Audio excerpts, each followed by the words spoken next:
Dneska se mrkneme zase na nějaký bike bez motoru a jedná se asi o nejlíp vybavené celopéro do 30 000. A je to od značky Polygon. Jedná se o firmu, která má výrobu v Indonésii a vyrábí například pro značku Marin. Takže ty barvy a občas i nějaké prvky si mohou být hodně podobné. Výhoda u téhle značky je, že my spolupracujeme přímo s výrobou, takže za kolo nepřeplácíte a ty ceny jsou opravdu zajímavé. Ten bike máme za akční cenu do 30 000 korun pro naše fanoušky a pojďme ho vzali na obchod. Za prvé je tam zajímavý poměr cena výkon a výběr velikostí. Tohle je velikost 27,5 ve velikosti S a spousta tatínků shání celopérka pro své synátory, chtějí prostě menší kola a malý rám. No a někdo nechce bazarovku a dát za to úplně strašnou sumu peněz, když ví, že vlastně můžou koupit kolo od značky, která prostě ten vývoj a výrobu má minimálně stejně vymakanou jak kola od Marinu.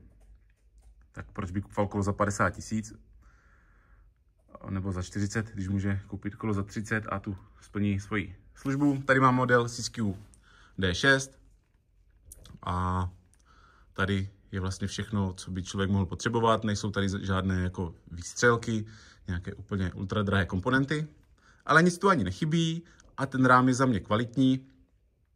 Máte tady pevnou zadní osu, žádnou prostě redukci, jak má třeba základní celopéro od Marinu. A to zpracování rámu je vážně pěkné. Za tuhle cenu potěší teleskopická sedlovka a není tady nic, co by za chvilku nefungovalo. Je tu tady tranzíkská klasická a navíc máte 150 a 170 zdvihy. Takže i prostě na tom menším rámu máte dostatečnou teleskopku a u nás není problém ji vyměnit třeba za kratší. Výběr máme i ve větších velikostech na 29 palcových kolech, ale tady tohle kolo za mě úplně super volba pro ty mladší jezdce. A kdo si chce udělat radost a mít docela lehkýho a dobře jezdícího fulíka a nedávat za to kvantum peněz, tak si to umím představit i u někoho prostě většího vzrůstu.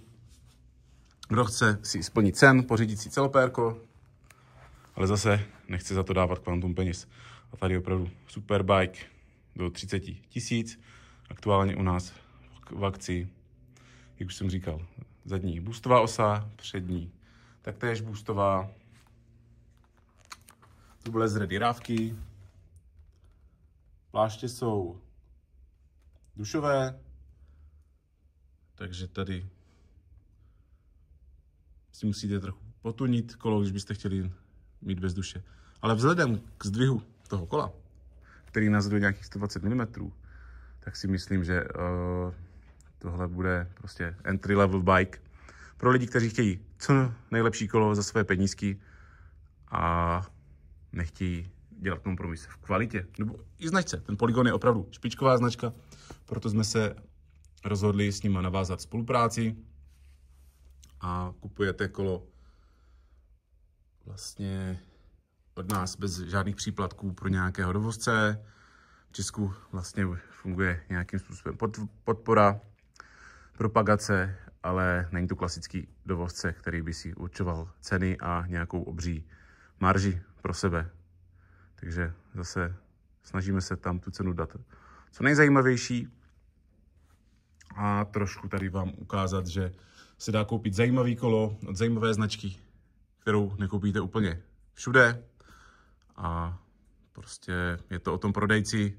My jsme si dali práci, navázali spolupráci přes Vánoce a můžete se těšit na další a další bajky za hodně zajímavé ceny, protože Polygon je přímo výrobce a nenaráží si na těch kolech nějaké závratné marže, což nebudeme dělat ani my. Takže ty ceny tam budou docela rozumné. A chtěl bych, aby ta značka se trochu dostala mezi lidi, protože určitě je to zajímavá alternativa, například i k tomu Marinu, který občas prostě ty velikosti a bajky nemá skladem v těch dostupnějších variantách, kde opravdu ten Marin byl hodně populární. A tady máte za nižší cenovku i trošku lepší bike. Akorát oni ty kola nedělají tak, aby si s Marinem konkurovali, takže prostě tady máte 120 mm zdvih, Marin má třeba 135 nazad, jo, takže zase spousta lidí, kterým to bude stačit, někdo zase prostě bude tam chtět vyloženě tu mariňánskou geošku, která je super, ale zase ten Polygon za mě tu kvalitu má možná i trošku vyšší než ten Marin, což já jako prodejce prostě upřednostňuji. Jo, chci mít kola na krámě za dobrou cenu pro vás, kvalitní, kde nebudete muset nic řešit a kde vás potěší spousta komponentů. Jo. Tady opravdu široké rajdy, a spousta pěkně zpracovaných detailů na tom kole, šikovně vyvedené protažení rámem,